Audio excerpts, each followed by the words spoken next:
శ్రీమద్భగవద్గీతా పంచదశోధ్యాయః పురుషోత్తమప్రాప్తియోగః 15వ అధ్యాయము పురుషోత్తమ ప్రాప్తియోగము.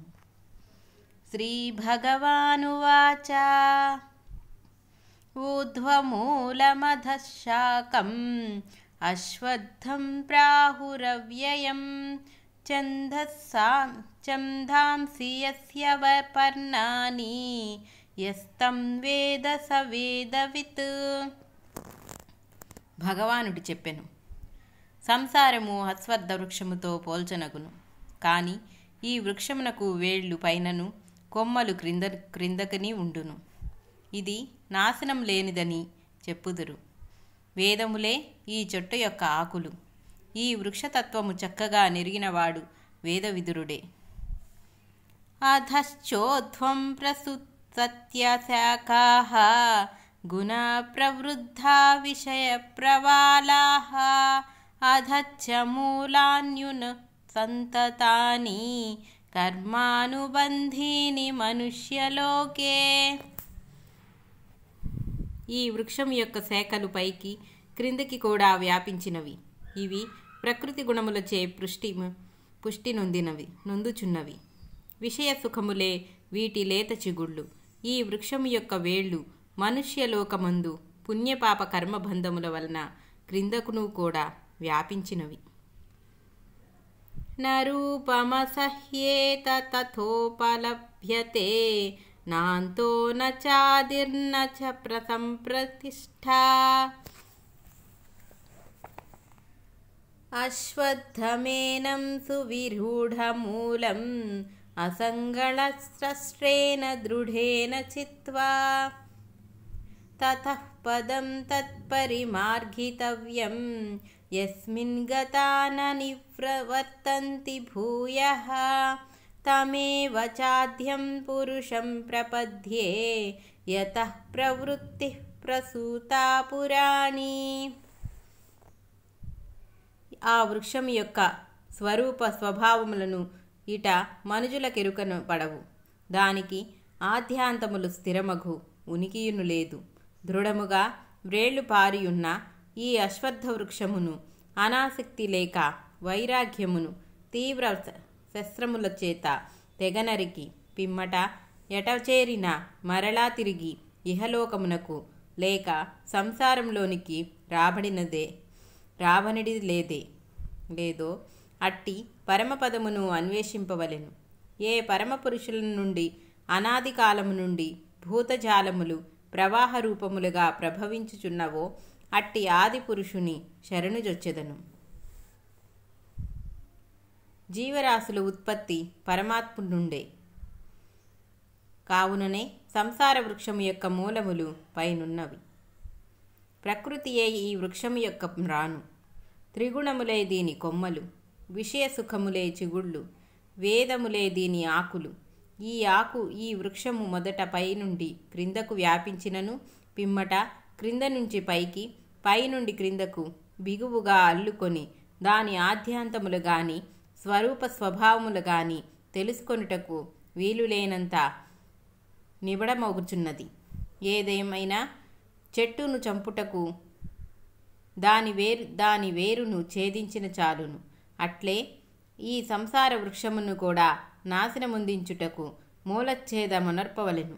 జీవులు పరమాత్మ నుండి వెలువడి ఆవిద్యా మూలమున సంసారములో పడి గుణ వికారములకు విషయ సుఖములందలి భ్రమకు చిక్కి పుణ్యపాప కర్మములను ఆచరించి వాటి సుఖదుఖమును అనుభవించుచుటకై స్వర్గనరకలకు రాకపోకలను సల్పుచుందురు.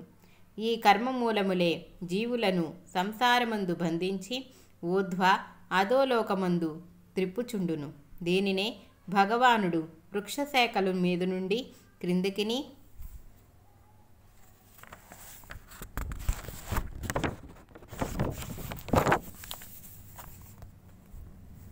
క్రింది నుండి మీదికిని వ్యాపించినవని వర్ణించినాడు. తుదకి కర్మగతి అతి క్లిష్టమై దురూహమై ఆద్యాంతములు లేక ఉండును. ఇట్లు దృఢముగా పాతుకొనిపోయిన సంసార వృక్షమును మూలచ్ఛేదమునర్చుటకు ప్రబల వైరాగ్యమును శస్త్రమొకటియే సమర్థమైనది ఏలనయా. ఆసక్తియే సంసార మూలము, అనాసక్తియే తన్నాశము. ఇట్లు తీవ్ర వైరాగ్యము నలవర్చుకొని పరమాత్మయందు మనస్సు లగ్నమొనర్చుటయే చే మోక్షము లభించును. నిర్మాణమోహాజిత సంఘదోషాః అధ్యాత్మా నిత్యా వినివృత్తకామాః ద్వంద్వైర్విముక్తాః సుఖదుఃఖ సంజ్ఞైః గచ్చంత్యమూఢాః పదమవ్యయం తం తత్. ఆధ్యాత్మ జ్ఞాననిష్ఠులై కామరహితులై అభిమానులను వర్జించి సుఖదుఖాదు ద్వంద్వముల అతిక్రమించిన విఘ్నులు నాశనరహితమగు ఆ పరమపదమును అధిష్ఠింతురు.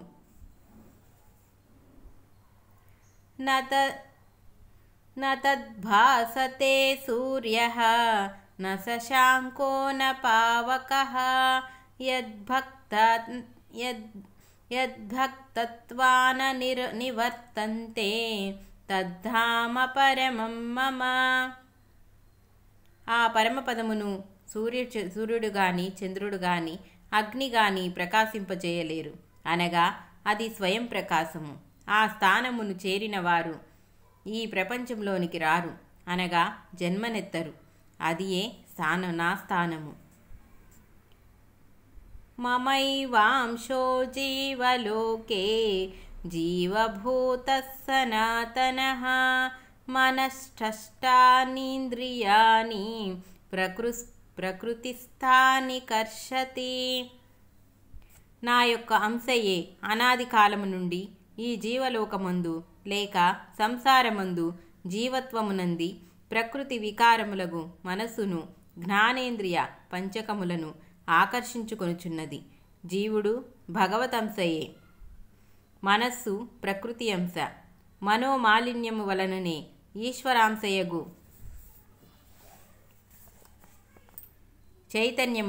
చైతన్యమునకు జీవత్వము ఏర్పడుచున్నది. ఇది అనాది కాలము నుండి వచ్చుచున్నది. జ్ఞానేంద్రియములు మనస్సు మొదలగు వాటి సమిష్టియగు లింగదేహము గల జీవుడు సంసారమందు పరిభ్రమించుచుండును. ఇతడు కామవాసనా పూరణకై పాంచభౌతికమునగు స్థూల శరీరమును ధరించుచు విడుచుచు జనన మరణ ప్రవాహమందు కొట్టుకొని పోవుచున్నుడు.